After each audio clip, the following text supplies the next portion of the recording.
I used to think the worst thing I ever did to her was miss a funeral. I was wrong. That wasn't even close to the worst thing. I'm 25. My girlfriend and I had been together 2 years, but I went to school 7 hours away from her. One morning, she called me, and I knew from the sound of her breathing before she even said the words. Her mother had passed away. I dropped everything. I got on the first bus I could find and stayed with her for almost a week straight. Then finals week hit. I had an exam scheduled on the exact day of the funeral. I told her, as gently as I could, that I couldn't move it, that I'd already lost a week of study time just being there for her. She looked at me and said, "I understand." 2 words. I believed them completely. I went back to school. I even started applying for jobs near her, just so I could be closer for the summer. We texted every day. We Skyped. But something was off. She was quieter. She stopped saying "I love you" as often. I asked her more than once if something was wrong. Every time, no. I told myself it was grief. I told myself to just be patient. Then one morning, a message. "You should be here." I apologized again. She replied, "You could be. I would have done anything to be there for you." And I panicked. I started explaining. The stress, the money I'd spent on bus tickets, how tight things already were. Looking back, I know exactly how that sounded to a girl who had just buried her mother. Her response gutted me. "I need a break from this relationship." "I don't want to see you." I wrote her a wall of apologies. Her only reply was 6 words. "I will never forgive you for this." That should have been the end. It wasn't. Months later, on Mother's Day, I took the bus down anyway, thinking it was better to show up unwanted than stay away and be needed.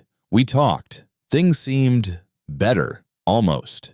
Then right before I left, she told me she still wasn't sure about us. She flew to the UK for a memorial, stayed weeks to care for her grandmother, and grew more distant every single day. I stopped talking about my own feelings. I didn't want to be a burden, so instead I started writing her letters.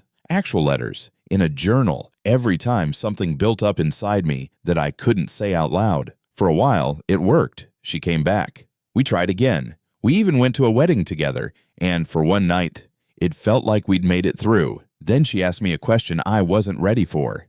"Is there anything you're hiding from me?" And here's the part that changes everything. Back when we first started dating, I had cheated on her. I'd lied about it for a long time, and somewhere along the way, I told a friend her deepest, darkest secret. Something that wasn't mine to tell. Something that hurt her more than almost anything else could have. I confessed it to her right there. She took it better than I deserved. Then, weeks later, she asked again.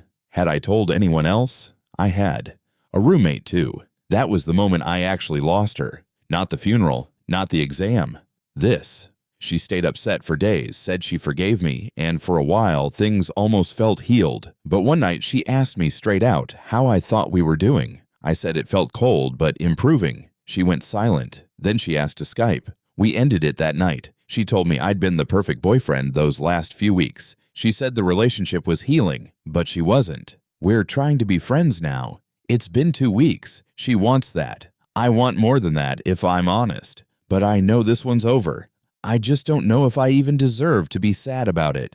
So, tell me, was missing that funeral really what broke this relationship? Or was it everything that came after? Everything I did once I already knew how much I'd hurt her? Drop your verdict below. And if this one had your chest tight the whole way through, you know what to do. Subscribe because stories like this don't end where you think they will.